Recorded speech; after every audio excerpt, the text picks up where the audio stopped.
permanecer essa realidade, nós estaríamos perpetuando uma discriminação indireta de gênero, o que não seria aceitável. A primeira juíza no Brasil entrou na década de 30, em 39, e ela entrou porque ela tinha um nome, Auri, que quando ela se inscreveu parecia homem, e ela foi no concurso até a prova oral. Quando chegou na prova oral, levaram um susto porque viram que era uma mulher. É um direito da sociedade de ser julgado a partir de olhares diferentes, lentes que sejam proporcionais ou que façam um espelhamento com as diversas realidades que a gente tem. Eu acho isso da sociedade. Tânia. Acho isso assim importantíssimo ficar bem dito. As perguntas dos homens eram completamente diferentes das perguntas das mulheres. Para as mulheres perguntavam como a senhora fará se for para o interior, o seu marido aqui e tal. E havia, naquela época, eu passei em 93, havia colegas ali casados com mulheres que eram médicas, dentistas, engenheiras, todas com emprego fixo nas capitais. E para eles, nunca isso foi perguntado. E eu tenho certeza que esse ano será o ano da violência política.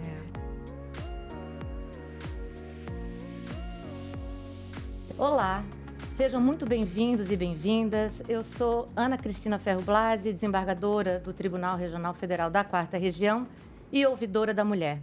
Estamos hoje, em homenagem ao Dia Internacional da Mulher, lançando um projeto pioneiro que é o nosso OuveCast, um podcast direcionado a conversarmos com as pessoas a respeito do direito das mulheres, a igualdade de gênero, temas tão importantes e tão em voga hoje em dia, em razão das ODSs, principalmente da ODS 5 da ONU. E, para começarmos esse projeto pioneiro, nós convidamos a desembargadora Salise Sanchotene, que é a desembargadora prata da Casa do Tribunal Regional Federal da 4ª Região, e a doutora Tani Maria Wurster, que é juíza de primeiro grau no Paraná, e que também tem muita experiência nesses assuntos relacionados à igualdade de gênero e trabalhos dessa natureza. Eu agradeço a presença de todos e inicio, então, pela leitura breve do currículo de ambas as nossas convidadas. Muito obrigada por estarem aqui conosco hoje. A desembargadora Salise exerceu a magistratura como juíza federal de 93 a 2016, quando tornou-se desembargadora do TRF. É doutora em Direito Público e Filosofia Jurídica pela Universidade Autônoma de Madrid, na Espanha, e especialista em Direito Penal pela UNB. Ao longo da sua carreira, foi conselheira do Conselho Nacional de Justiça, onde atuou em várias frentes e comissões, presidindo a Comissão Permanente de Acompanhamento dos Objetivos de Desenvolvimento Sustentável e da Agenda 2030, e a Comissão Permanente da Gestão Documental e da Gestão da Memória do Poder Judiciário. Foi coordenadora do Comitê de Prevenção e Enfrentamento do Assédio Moral e do Assédio Sexual e da Discriminação no Poder Judiciário, do Comitê Nacional dos Juizados Especiais, CONAGE, do Comitê de Acompanhamento e Capacitação sobre Julgamento com Perspectiva de Gênero e do Comitê Gestor da Política de Governança de Contratações do CNJ.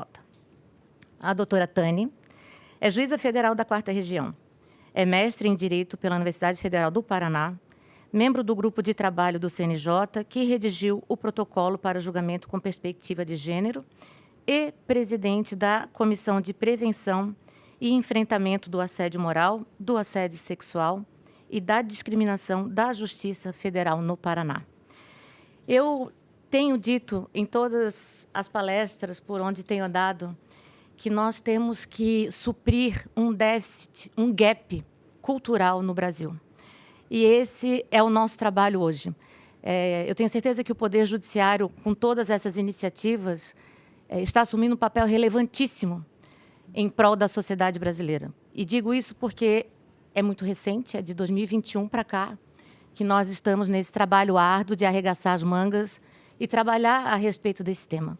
Então, eu gostaria inicialmente de ouvir a doutora Tani, que participou da elaboração do protocolo do CNJ, para que pudesse contextualizar com as premissas teóricas e fáticas e nos brindar com a sua experiência nesse tema. Muito obrigada, Ana, pelo convite. Eu quero agradecer o convite do tribunal para estar aqui hoje. Quero saudar essa iniciativa, a iniciativa da ouvidoria. Acho que é bastante importante a gente poder discutir essas temáticas. Então, Para mim é um prazer e uma honra estar aqui com vocês, duas pessoas que eu admiro tanto. A desembargadora Ana, que está na ouvidoria, a desembargadora Salise, que esteve à frente do CNJ quando o CNJ implementou importantíssimas políticas relacionadas à prevenção do assédio e também a ampliação da participação feminina nos tribunais. Então, para mim, é uma enorme honra e um privilégio estar aqui com vocês. Obrigada pelo convite. Obrigada também. Sobre o protocolo, a Ana estava dizendo que o protocolo é de 2021, né? Mas é importante a gente ter a perspectiva de que ele é fruto de décadas de trabalho das mulheres estudiosas do direito, feministas, que atuam na área da defesa dos direitos humanos das mulheres. Então, o protocolo ele não nasce de combustão espontânea, ele é resultado, por exemplo, se a gente retroage historicamente, a gente tem a Convenção para a Eliminação de Todas as Formas de Violência contra a Mulher, a CEDAW, que já na década de 70 trazia essas questões, a importância de se eliminar estereótipos no julgamento dos processos relacionados às mulheres e meninas, que falava sobre a importância de capacitar os atores do sistema de justiça para tratar com questões relacionadas às mulheres, porque a violência de gênero ela é estrutural, ela faz parte, ela compõe a nossa sociedade, ela não é fruto de uma relação individual entre duas pessoas necessariamente, tendo num dos lados uma mulher negra ou uma menina, ela é resultado de uma estrutura. Então, a CEDAW, na década de 70, já tinha colocado essa questão sobre a mesa. Depois disso, a gente teve a Convenção de Belém do Pará, também, a Constituição Federal, que fala sobre igualdade entre homens e mulheres, e proibindo a discriminação, entre outras questões, a discriminação de gênero, né? Fazendo assim a Constituição Federal como inaugurando um novo capítulo no que diz respeito à igualdade entre homens e mulheres. Então, depois da Constituição Federal ainda temos a Lei Maria da Penha, que mais do que uma lei exclusivamente protetiva do direito das mulheres no que diz respeito à violência doméstica, ela cria todo um arcabouço de proteção dos direitos das mulheres, que inclui também a capacitação dos atores do sistema de justiça. Então, o protocolo, embora ele seja bem-vindo e todas nós estejamos muito felizes que ele exista, ele chegou, por exemplo, havia outros países como México, Bolívia, Chile, que já haviam editado os seus protocolos. Então, quando ele foi editado, nós estávamos com um terreno muito fértil e debatendo essas questões há muito tempo. Então, ele não é fruto, assim, de vozes nas cabeças das pessoas que estavam à frente desse projeto. Ele é resultado de um amplo processo de defesa dos direitos das mulheres, encabeçado por outras mulheres que chegaram antes de nós. Então, importante reconhecer que ele é resultado desse processo histórico, né? E no CNJ, eu até preciso dizer que a gente, antes da edição do protocolo, a gente acabou, dentro da comissão, da AJUF, que existia a Comissão AJUF Mulheres, a gente começou a debater esses temas relacionados aos direitos das mulheres, porque a AJUF Mulheres, a gente começou a discutir questões relacionadas à baixa representatividade feminina, as dificuldades de ascensão na carreira para as mulheres, e nos demos conta exatamente dessa estrutura de violência de gênero que atinge as magistradas, mas atinge também aquela mulher que é a destinatária do resultado final das nossas decisões judiciais. Então, quando a gente se apercebeu de que essas estruturas estavam também influenciando as nossas decisões judiciais. E como na Justiça Federal a gente tem, a maioria das ações são de direito previdenciário, a gente teve a ideia de editar uma cartilha que falasse sobre julgamento com perspectiva de gênero no direito previdenciário, que é o nosso grande... Isso. Que é o nosso grande... O lugar onde nós temos a maior quantidade de ações judiciais. Porque a gente precisa ter em conta que, como a violência de gênero ela é estrutural, ela não atinge só as relações domésticas, de violência doméstica. A gente tem o costume de imaginar que problemas relacionados às mulheres no direito está relacionado ou à violência doméstica ou a crimes sexuais.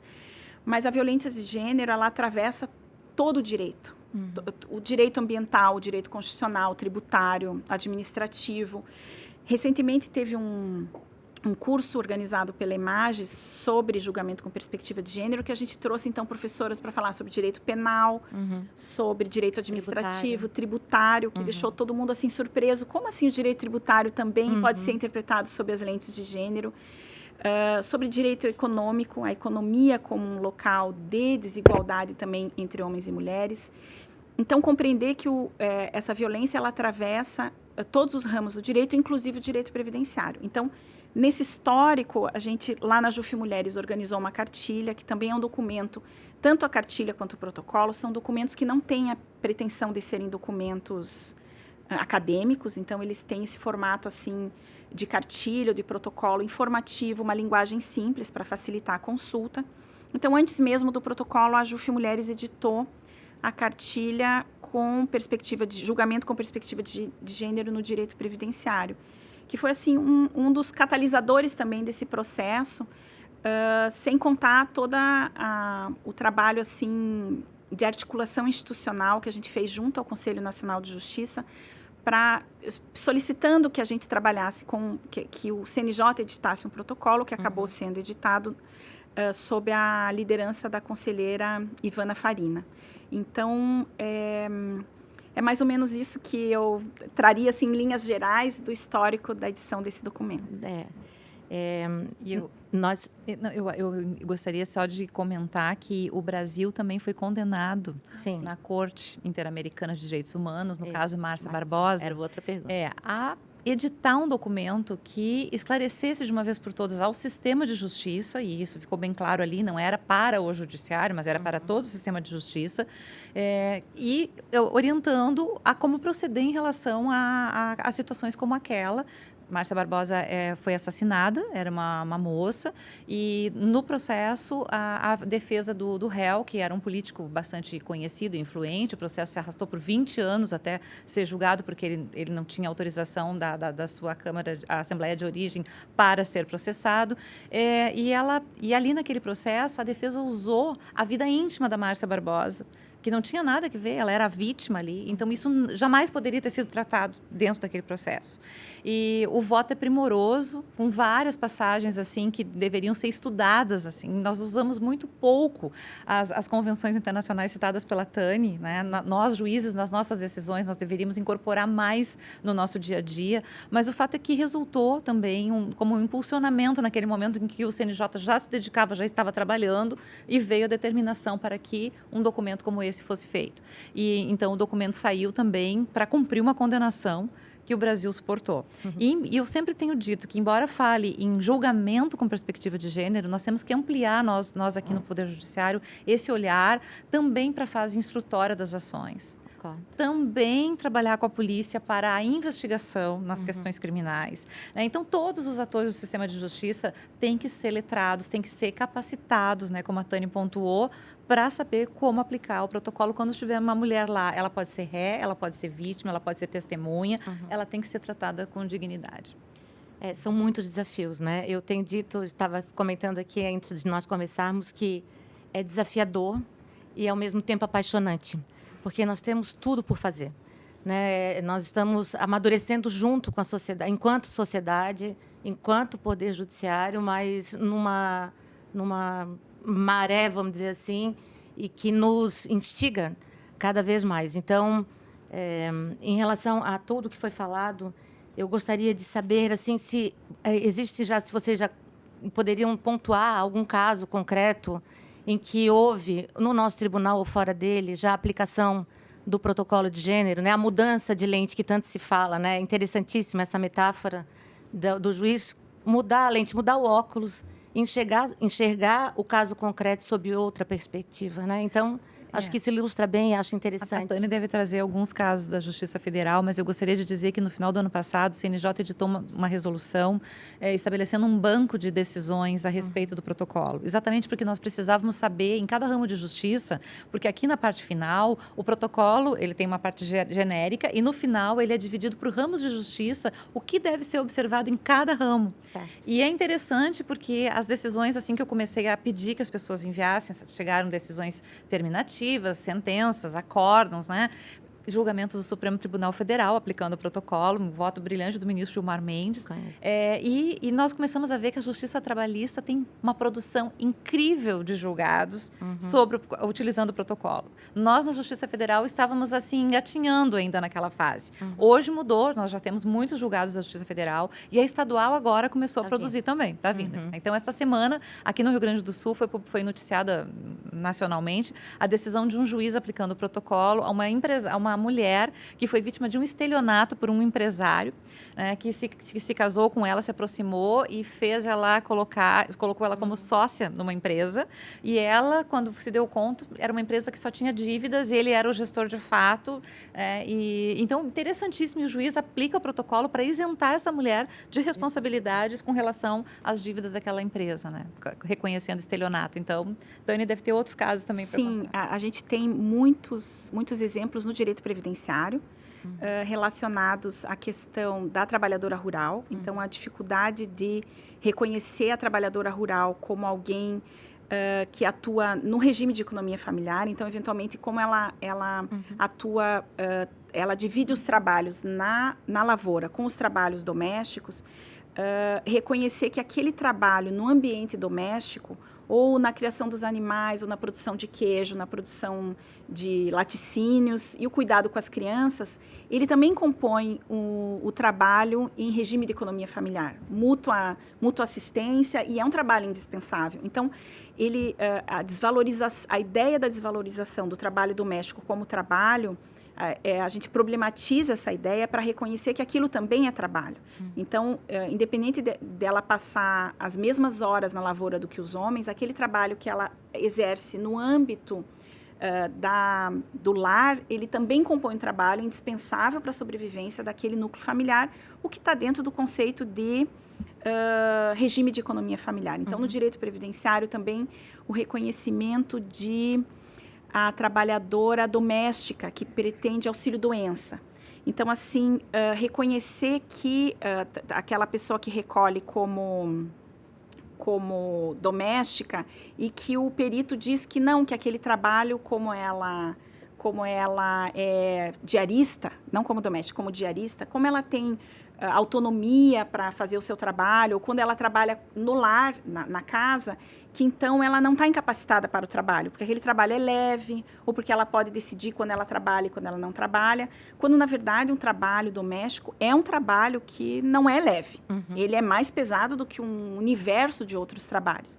E que quando ela tem alguma doença física, que aquilo impede o seu trabalho e que ela teria direito ao auxílio-doença. Então, assim, problematizar a ideia de que o trabalho doméstico não é trabalho e que, como não sendo trabalho, não tem direito ao auxílio-doença, né? Então, isso a gente tem várias decisões, e tem decisões relacionadas ao direito tributário, que eu acho tão interessante, que foi a questão na época da pandemia, do afastamento das gestantes na época da pandemia, sobre quem faria o pagamento do salário daquelas mulheres que estavam afastadas em razão do Covid, as gestantes. Então, se quem tinha que fazer o pagamento era o empregador, ou se concederia o salário maternidade, o empregador poderia, então, fazer a restituição daquele salário. E o tribunal acabou reconhecendo que o responsável, que deve se conceder o salário maternidade, para que o Estado efetue o pagamento daquele salário, porque se você impõe ao empregador pagar o salário de uma mulher gestante que está afastada, tem um efeito no mercado de trabalho, que é deixar de contratar mulheres, né? Que já era uma noção que já tinha sido incorporada num julgamento do Supremo Tribunal Federal, quando falava do limite do salário maternidade, era essa mesma ideia, de que o INSS tem que pagar o valor total do salário sob pena de prejudicar a mulher no mercado de trabalho. E não é da Justiça Federal, mas é um caso assim emblemático, quando o STJ reconheceu a aplicação do protocolo no caso de violência doméstica de uma mulher trans, para reconhecer que o protocolo se aplica, inclusive, para casos de violência doméstica de mulheres trans. Então, problematiza a questão do binarismo de gênero, a questão relacionados à ideia de gênero, né, do binarismo, da heteronormatividade, para reconhecer que essa mulher também está em situação de vulnerabilidade e aplica o protocolo para essa mulher. O voto é do ministro Rogério Schietti, que literalmente citou o protocolo no seu voto, é um voto assim também que eu acho que merece referência. E outra coisa importante, acho, Ana, que a gente, aproveitando o espaço aqui, tem que falar para os colegas e para as colegas, é que nós precisamos de decisões para alimentar aquele banco de dados. Cada tribunal recebeu uma senha do CNJ, porque nós não podíamos deixar o sistema aberto para qualquer pessoa chegar lá e colocar qualquer coisa, nós não teríamos como fazer essa fiscalização, patrulhamento do site. Então, foi destinada uma senha para cada tribunal e os juízes, então, que tiverem decisões, sentenças, encaminhem aqui para o tribunal, o órgão competente vai ser divulgado agora, porque isso é uma questão recente, mas que mandem, porque nós precisamos ter essas decisões mapeadas por ramo de justiça, inclusive porque o protocolo não é um documento acabado, né? Ele ainda está em constante evolução, nós estamos sentindo necessidades como essas que eu mencionei agora, de trabalhar a fase pré-processual, a instrução do processo. Então, a gente vai trabalhar ainda nesse protocolo por muitos anos, para aprimorar. Essa questão do banco de sentenças me parece bastante importante também para os juízes que estiverem nos ouvindo, a questão de colocarem nas ementas a citação ao protocolo. Exato. Porque isso é palavra quente, que quem fizer procura vai, além de alimentar o banco de sentenças, vai também facilitar a pesquisa científica e a evolução do Brasil em relação a todas essas questões, né, desembargadora? E até porque nós temos muitos desses processos de família e alguns direitos previdenciários que são sigilosos. Então, se não houver ementa, muitas vezes a gente não consegue nem dar notícia desse processo. A ementa, ela tem que ser uma ementa bem complexa, bem completa nesses casos em que há sigilo, porque nós não podemos divulgar a íntegra da decisão lá no site. Só fica a ementa. Então, é bem importante. Lembrete bem importante. Então, Salise, vamos conversar um pouquinho sobre a tua experiência no CNJ, tão rica, que nos encheu de orgulho pela tua atuação em relação a todos esses temas e o aprofundamento do estudo também acadêmico em relação... Eu participei de vários eventos em que tu estavas nas mesas. Então, eu gostaria que tu conversasse um pouquinho, porque...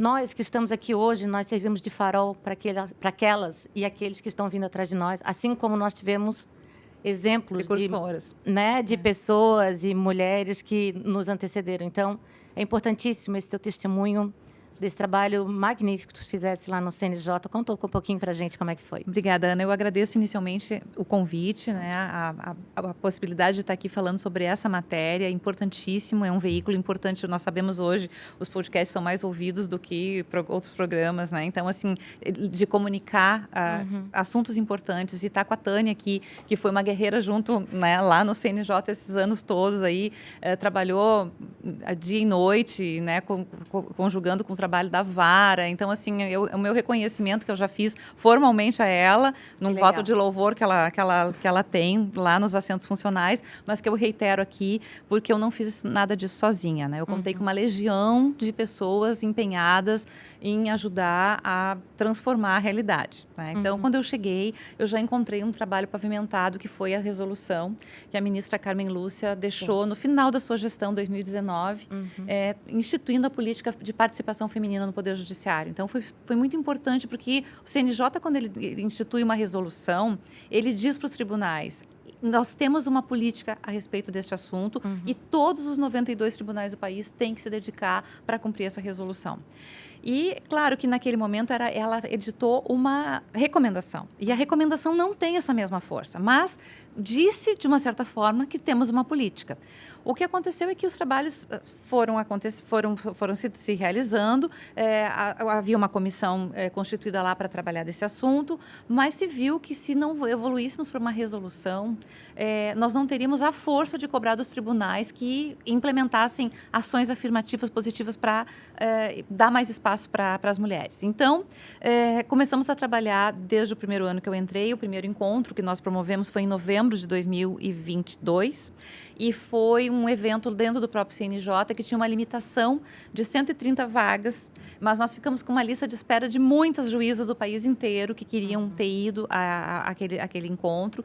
E lá, nós durante 2 dias tivemos a oportunidade de ouvir, primeiro, profissionais que atuam nessa área, que escrevem sobre a temática, que trabalham na academia, que vivenciam na prática, né? Esses grupos de estudo foram lá falar para trazer as temáticas. No segundo dia, nós fizemos oficinas. E aí, nas oficinas, nós dividimos também por temáticas. Colocamos juízas do núcleo da Infam, de gênero, que tem um núcleo maravilhoso de Infam, liderado pela juíza Adriana Mello, do TJ Rio de Janeiro. Aliás, hoje desembargadora Adriana Mello, que nos ajudou na concepção de como seriam desenvolvidos esses trabalhos pedagogicamente. E as colegas das associações, da JUF, da Matra, da MB, também vieram com representantes. Em todos os grupos de trabalho, nós tínhamos representantes das associações, naquela época, a JUF Mulheres, a MB Mulheres e a Ana Matra Mulheres.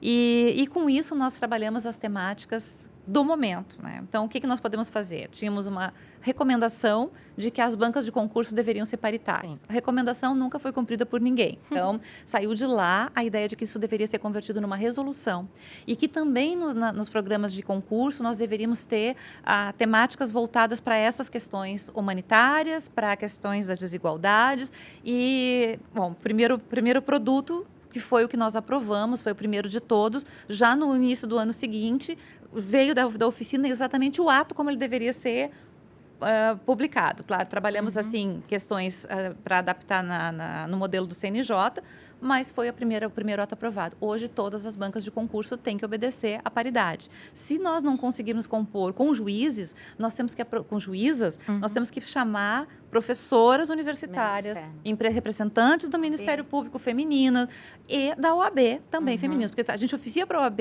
e, invariavelmente, Ana, sei que tu vieste de lá, vem a indicação de um homem. É raro a ordem mandar, sem a gente pedir, a indicação de uma mulher. Então, assim, eu sei que isso tem que passar por todas as instituições. Temos que caminhar. Mas foi assim que nós conseguimos. E um outro produto que saiu de lá foi a conversão do protocolo de recomendação para a resolução. Sim. Também aprovamos naquele ano. E sabíamos que nós teríamos um encontro marcado, né, em algum momento, com a efetivação da paridade nos tribunais. Paralelamente a isso, as colegas começaram a publicar teses de mestrado, trabalhos de conclusão de curso, artigos, estudos, pesquisas empíricas, trazendo essa realidade do Poder Judiciário, quantas somos, quem somos, por que não nos promovemos em tempo como os homens. Então, esses estudos começaram a acontecer. O fato é que foi um amadurecimento, eu diria, esses 2 anos. Quando nós vimos, nós estávamos com material riquíssimo e um momento de fazer o segundo encontro, que foi em agosto do ano passado. E aí, em agosto do ano passado, nós tivemos a grata satisfação de receber o professor Daniel Sarmento, que foi o palestrante e que também se prontificou a nos entregar um parecer pro bono, né, sobre essa situação, que eu me encontrei com ele num dia, num evento jurídico, e disse: professor, eu tenho dúvidas, nós podemos fazer isso por resolução, o CNJ pode regulamentar essa questão, como a gente regulamentaria, porque a Constituição diz que tem que ser listas alternadas. Então, era tudo que a gente estava discutindo naquele momento. E ele disse assim: eu tenho como responder a todas essas perguntas dentro de um parecer. E eu vou te entregar no dia do encontro. E assim aconteceu. E nesse dia estava na mesa a ministra Rosa e a ministra Carmen Lúcia estavam lá e ouviram a palestra, né, dele, em que ele justifica, e respondendo as perguntas que minha consulente fez, que era eu, né? Tal pergunta eu respondo assim, e ele foi dizendo sim, é possível, já há precedentes no Supremo Tribunal Federal, o CNJ é o órgão responsável por direcionar a magistratura nessas políticas importantes, e basta trabalharmos com listas alternadas de homens e mulheres e uma exclusiva de mulheres. E aquilo foi uma luz, assim, quando ele disse, pareceu tão simples, tão fácil, né? E, terminado o evento, no dia seguinte, a ministra Rosa já mandou a assessoria me ligar para saber do parecer. Isso foi uma quinta-feira, mandei o parecer para ela. Na sexta, ela me liga e diz assim: vamos pautar. E eu digo: como assim? Daqui a 2 semanas? Ela: sim, eu quero terminar minha gestão com isso aprovado. Tu eras a relatora? Eu era relatora porque eu estava com a pauta toda, né? Eu trabalhava com essas questões todas, então, naturalmente, eu poderia ser o ministro Vieira, porque ele trabalhava com a questão dos concursos. Então, ali havia essa dúvida. Ela disse: não, eu quero que seja uma mulher, eu quero que seja tu e eu quero que seja agora. Assim, então, bom, em 2 semanas para montar um voto robusto, porque eu sabia que seria objeto de diversas indagações. Né? Eu tive que abrir mão de uma rede, né, de apoio. E lancei mão da rede que eu já tinha, né? E que foi multiplicada por muitas, né? SOS. Nossa. O segundo evento, foi com quase 300 juízas já. Nós fizemos no auditório do STJ. E foi também de uma riqueza ímpar, assim. Acho que é importante pontuar que tanto o primeiro encontro em 2022 quanto o segundo encontro de 2023 foi composto por juízas indicadas pelos tribunais. Isso. Então, assim, o CNJ oficiou a todos os tribunais do país, pelo menos uma fosse. Pedindo que os tribunais enviassem representantes para esses eventos. Então, nos 2 eventos, assim como as associações também, então, em cada um desses eventos, eram oficiadas as associações que indicassem representantes. Então, tem uma questão de legitimidade que precisa ficar bem pontuada, que nesses eventos havia representantes de juízas muito importante. De todos os tribunais, da Justiça Estadual, do Trabalho, Federal, militar e eleitoral, e também das associações. Então, assim, é importante que fique claro que foram ouvidas vozes do país inteiro e de todas as instituições que chegaram às conclusões dessas oficinas, né?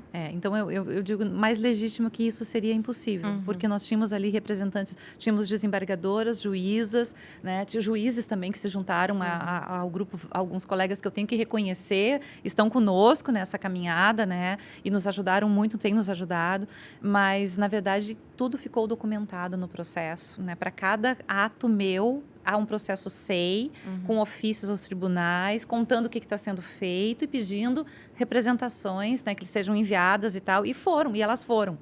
Então, não foi surpresa. Nós não estávamos, assim, trabalhando na surdina, como eu ouvi dizer em alguns momentos por aí. Nós estávamos trabalhando com as claras, né, de uma forma organizada.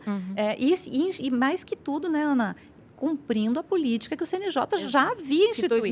De 2018, exatamente. A gente vinha debatendo esse assunto 5 desde anos. 2018, né? Há 5 anos já estava. Nesse período, o CNJ produziu 2 pesquisas sobre participação feminina no Poder Judiciário, uma de 2019, diagnóstico da participação feminina no Poder Judiciário, e outra de 2023, atualizando os dados de 2019. Então, também um arcabouço de dados a respeito. Como é importante. E esses dados demonstraram que, ao longo de todo o período pesquisado, não houve uma ampliação da participação feminina, porque a gente tem a ideia, assim, do senso comum, de que a passagem do tempo vai dar conta de igualar. A gente tem uma ideia também do senso comum que, como as mulheres entraram no mercado de trabalho de forma mais tardiamente, que o tempo, então, daria conta de resolver.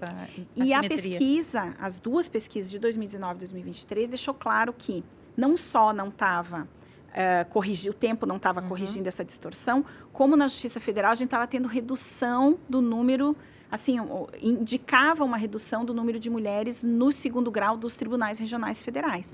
Então, quando teve ampliação das vagas dos tribunais, a gente teve uma ampliação do número absoluto de mulheres nos tribunais, mas não necessariamente uma ampliação da porcentagem, né? Então, ficou claro que o tempo não daria conta, e que poderia haver, inclusive, a sensação é que nós tínhamos atingido um teto, né?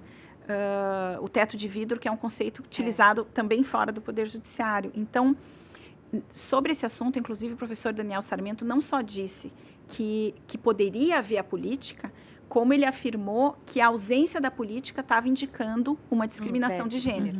Então, assim, há uma discriminação indireta. Então, a permanecer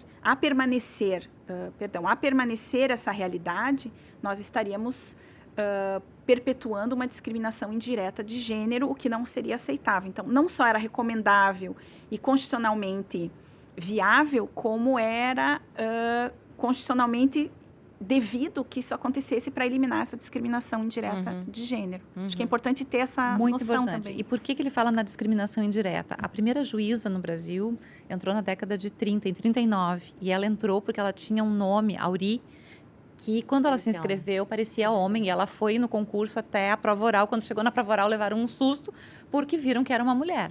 E aí ela foi a primeira que ingressou no Ceará, no TJ do Ceará. A segunda levou 15 anos depois dela para ingressar. E a primeira juíza negra é só da década de 60, sendo que São Paulo, TJ São Paulo, abriu o concurso admitindo mulher na década de 80. 80 foi ontem, né? Então, nós sofremos até aí discriminação direta. A partir do nosso ingresso, nós passamos a sofrer outros tipos de discriminações. Por exemplo, nós tivemos, Ana, eu sou do tempo, a Tânia não sei se pegou, mas eu sou do tempo que havia uma entrevista com a banca antes da prova oral. O candidato prestes a entrar na prova oral, ele era entrevistado pela banca, ficavam 5, 10 minutos ali com a banca. as perguntas dos homens eram completamente diferentes das perguntas das mulheres.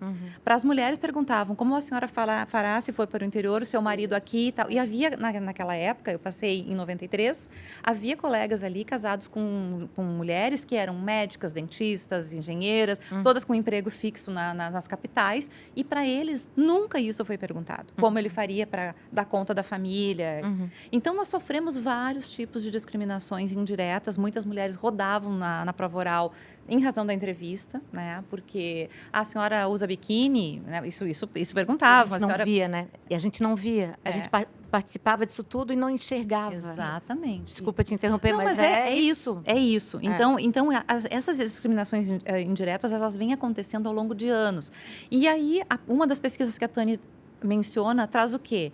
Que as mulheres vão ficando para trás, é a dissertação de mestrado da Mariana Yoshida, juíza do Mato Grosso do Sul, em que ela foi entrevistando as mulheres. Por que as mulheres vão ficando para trás? Elas passam nos primeiros lugares do concurso. Aí surgem as primeiras vagas de promoção. Só que são em cidades onde não tem hospital, não tem estrada, ou é difícil a comunicação, ela tem criança pequena. Colégio. Ela vai deixando passar e os homens que estavam lá atrás vão passando na frente. Então, ela já perdeu a antiguidade ali, né? Ela dificilmente vai ser lembrada lá na frente, porque ela perdeu vários pontos de antiguidade.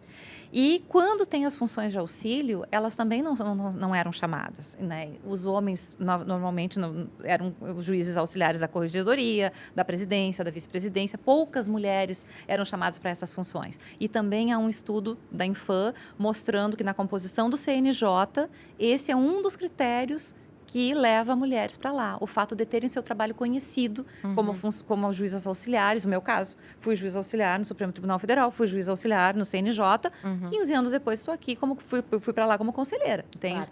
Então, a gente se deu conta que precisava trabalhar muita coisa aí, nessa assimetria que existia. Mas o professor Daniel clareou esse pensamento e nos deu as bases, então, do que a gente precisava para entrar com a proposta de uma ação afirmativa. E nós trabalhamos, assim, de forma conjunta. Aquele voto foi construído, todas as juízas mandavam acórdãos, mandavam artigos, mandavam elementos que eu pudesse colocar ali.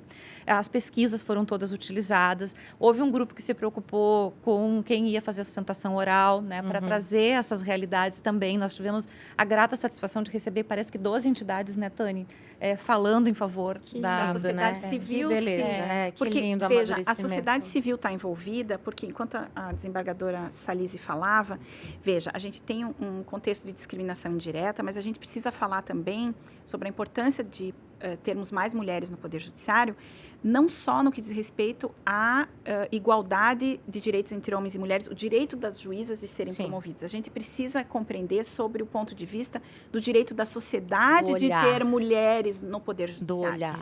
Não é porque uma mulher é mulher, necessariamente, que ela terá um olhar de proteção de direitos humanos das mulheres. Isso não é nenhuma garantia, assim como não podemos dizer que uma pessoa, por ser homem, vai necessariamente ter um olhar enviesado. Não é essa a ideia, acho que a gente precisa recusar essa ideia essencialista. Mas a gente precisa reconhecer que a diversidade dos quadros do Poder Judiciário, ela potencialmente faz com que a entrega da jurisdição seja uma entrega de maior qualidade. A diversidade, sem dúvida. E aqui, quando a gente fala de diversidade, é diversidade de gênero, mas também de raça. Que a resolução também atua. Quer dizer, o CNJ, muitos trabalhos indicando a baixíssima presença de mulheres negras. Se nós somos quase 30% de mulheres no Poder Judiciário, 38%, as mulheres negras, eu acho que é alguma coisa em torno de 9%. Meu Deus. Inclusive com dificuldade de acesso a dados sobre mulheres negras, até a coleta dos dados é dificultada. Então, assim, a diversidade como um critério de legitimidade das decisões judiciais. A importância de saber que não é só um direito das mulheres ascenderem ao tribunal, é um direito da sociedade de ser julgado a partir de olhares diferentes, lentes que sejam proporcionais ou que façam um espelhamento com as diversas realidades que a gente tem. Eu acho isso importantíssimo, da sociedade, Tânia. entendeu? Acho isso assim, importantíssimo ficar bem dito, porque não é uma luta corporativa da magistratura. É essa a ideia que a gente precisa recusar, não é sobre isso.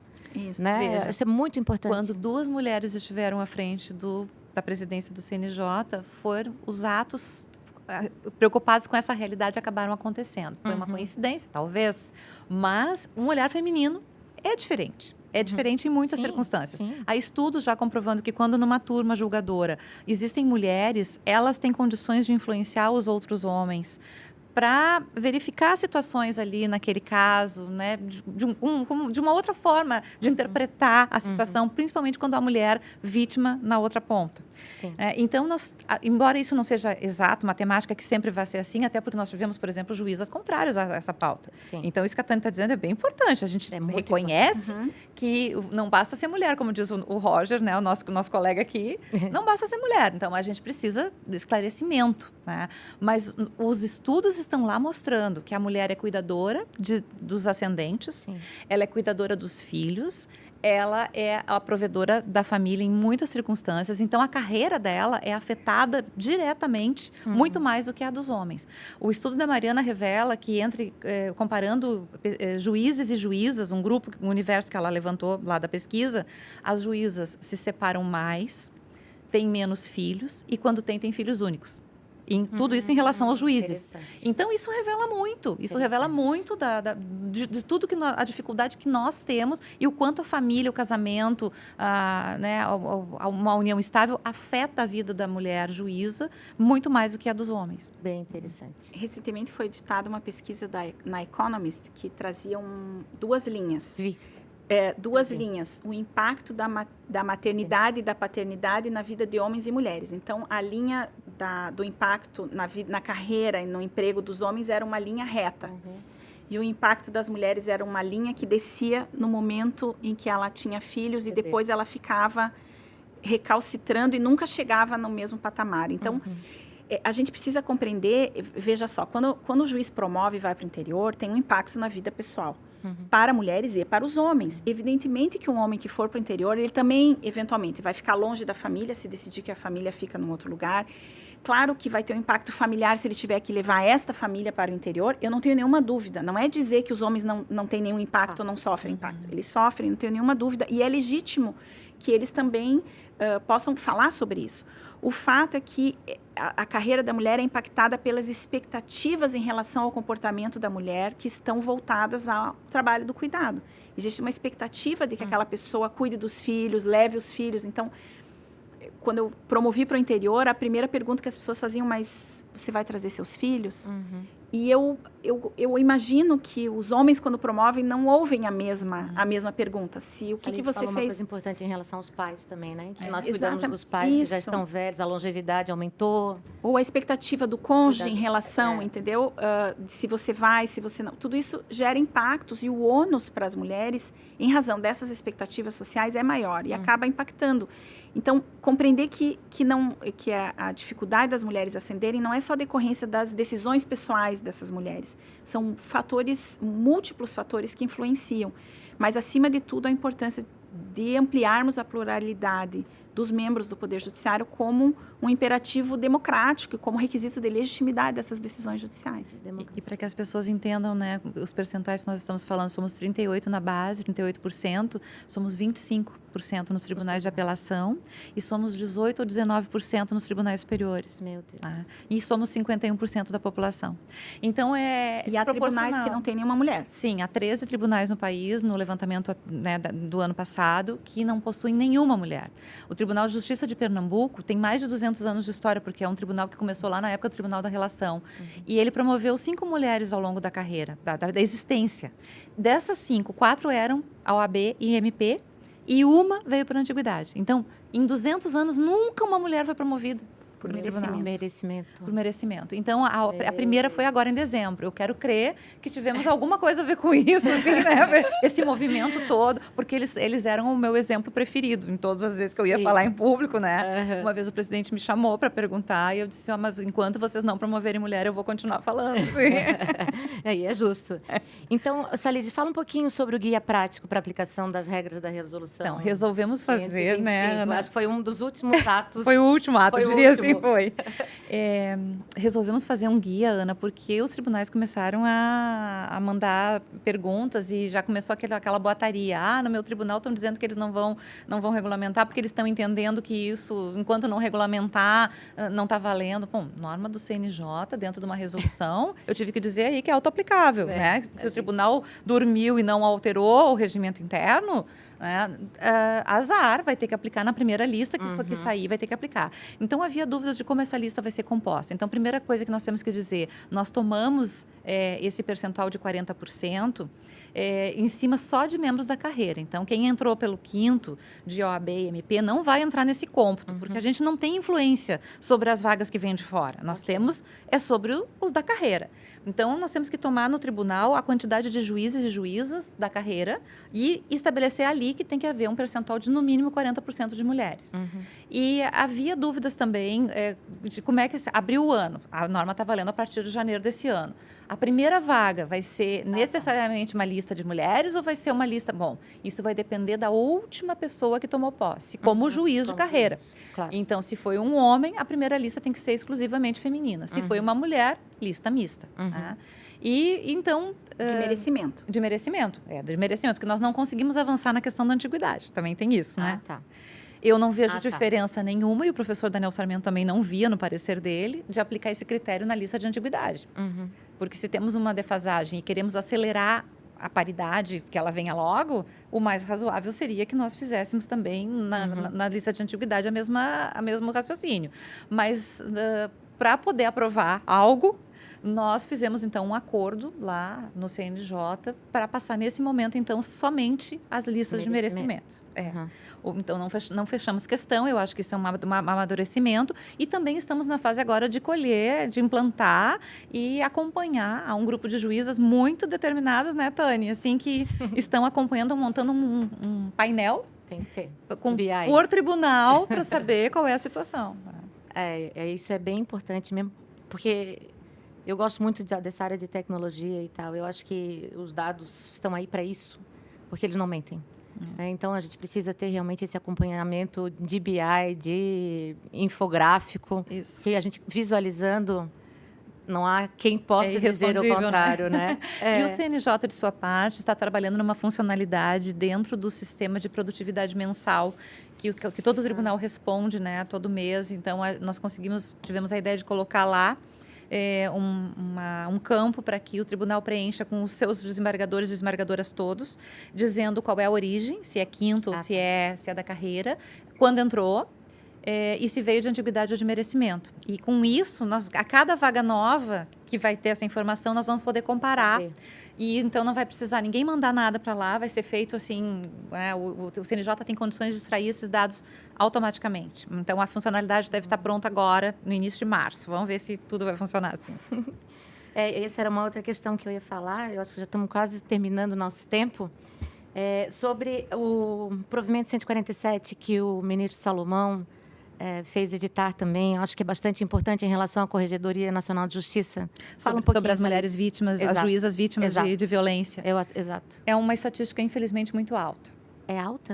É alta. Nas inspeções, nós temos visto isso. Então, o ministro chegou à conclusão que precisava editar um ato a respeito. E nós falamos não só juízas, mas falamos servidoras também, né? E o número está funcionando bastante lá. A colega disse que numa semana recebeu assim muitos pedidos, então isso tudo está sendo apurado. Mas são mulheres assim que estão andando, juízas que estão andando com proteção.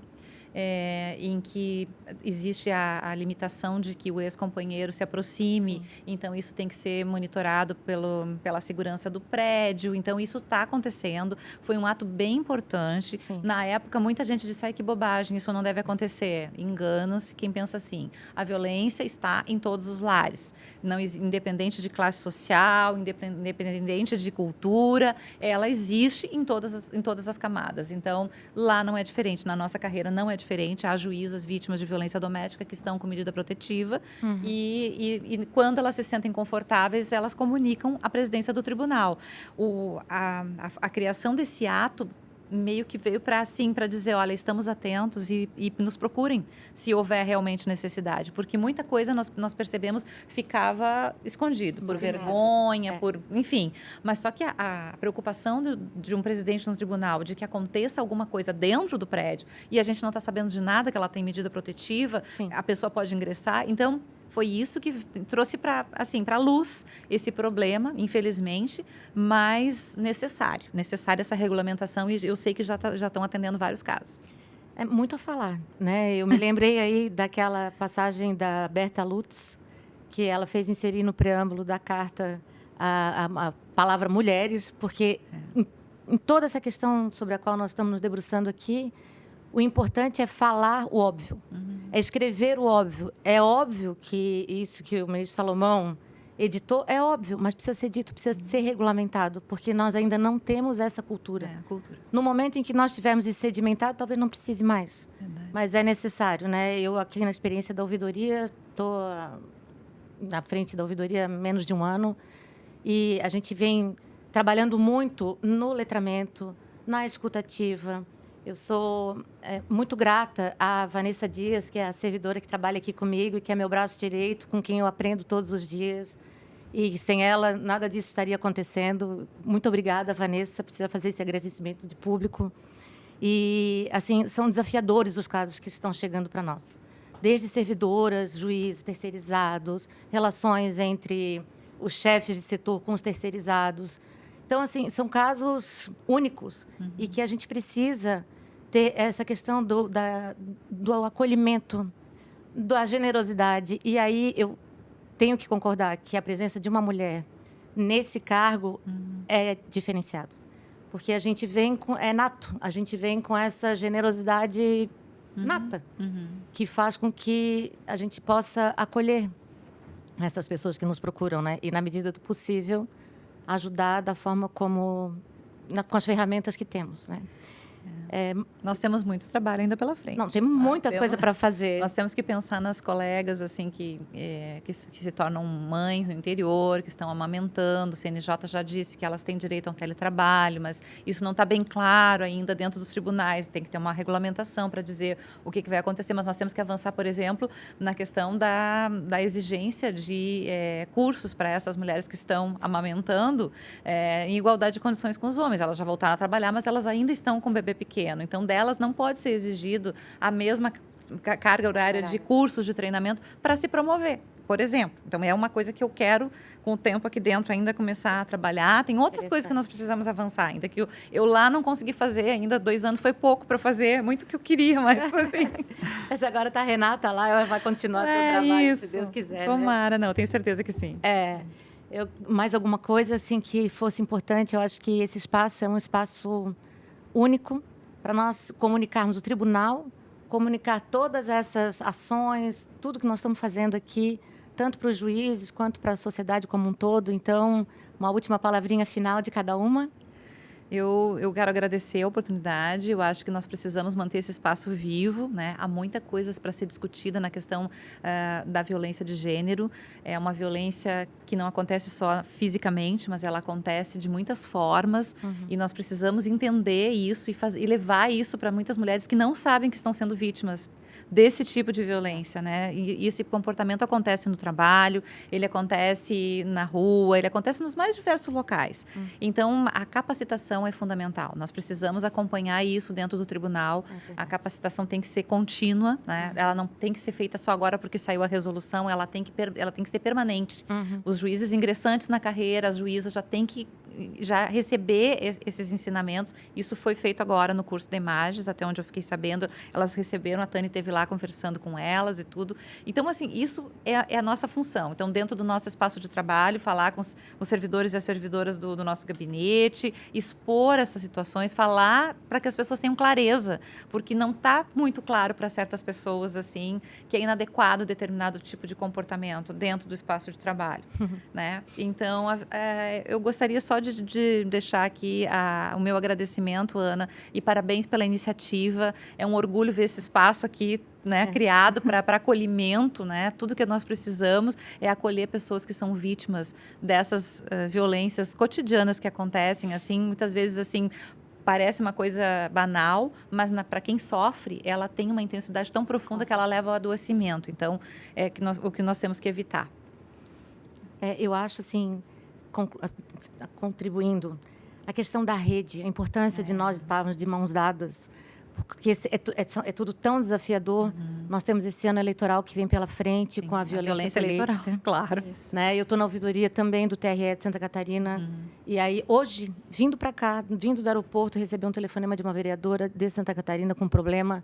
E eu tenho certeza que esse ano será o ano da violência política, que é uma outra forma de violência gravíssima, decorrente também da questão das cotas, da permanência das mulheres em espaço político, que era também tradicionalmente de homens.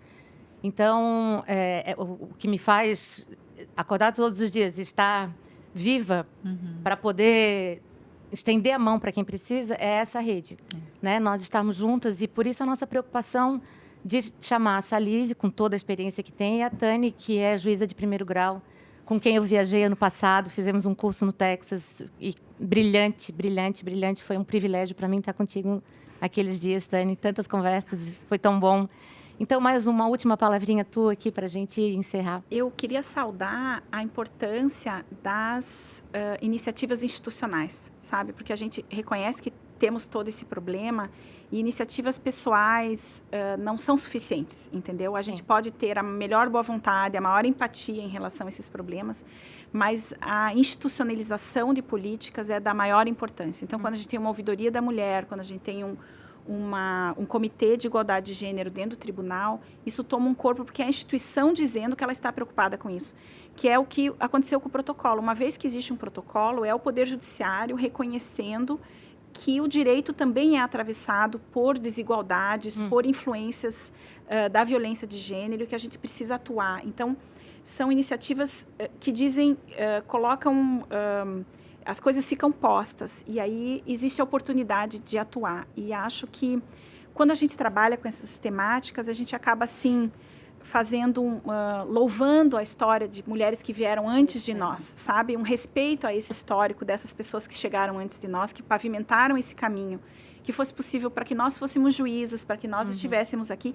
A gente tem a ideia de que isso é normal, de que a gente poderia ser juíza, mas se a gente olha para a história, ela não é exatamente assim. Os direitos, eles não estão sempre garantidos, eles podem ser objeto de retrocesso. Então, a gente está vigilante para garantir os nossos direitos que já foram conquistados e, ao louvar a história das mulheres que vieram antes, também, de alguma forma, deixar alguma coisa para as pessoas que vêm depois. Né? Então, a desembargadora Ana estava dizendo que vocês são farol para as novas juízas, e é isso, assim, que a gente possa também deixar um legado de proteção de direitos e uma história do direito, a produção e interpretação do direito é melhor para essas gerações que virão. Então, é nessa perspectiva, assim, também que eu me coloco nos debates e para além de tudo, estar com esse conjunto de pessoas, não fosse só a alegria de estar trabalhando com esses temas, ele também me proporcionou conhecer pessoas incríveis e estar perto de pessoas que eu admiro tanto, como a desembargadora Salise. Ver a atuação dela no CNJ é uma coisa assim... Um orgulho. É um orgulho enorme, é impressionante a capacidade de trabalho e de realização da desembargadora Salise. Para mim é uma alegria também que ela tenha retornado ao tribunal, porque eu sei que a gente vai... muita coisa vai acontecer com o seu retorno. E também com a recente chegada da desembargadora Ana, que agora já está também aqui na ouvidoria e já está movimentando. Eu acho, assim, que para mim é um motivo de inspiração trabalhar em rede com essas pessoas tão especiais. Então, eu agradeço. Obrigada também. Eu digo que é um privilégio nós estarmos aqui, mas também uma imensa responsabilidade. Sim. Né? Nesses cargos que nós estamos e que ocupamos temporariamente, esses cargos não são nossos, mas, ao mesmo tempo, vem uma responsabilidade enorme, uma responsabilidade social, uma responsabilidade judicial, jurisdicional. Né? Então, poder contar com vocês aqui hoje nesse projeto pioneiro, para mim também é um motivo de muita honra. E, com isso, então, nós encerramos o nosso primeiro Ouvicast, em homenagem ao Dia Internacional da Mulher, no dia 8 de março. E agradecemos a presença de todos que nos acompanharam aqui. Convidamos já para o próximo Ouvicast, que será, provavelmente no mês de abril, será lançado também. Muito obrigada, uma boa tarde para todos. Obrigada, boa tarde.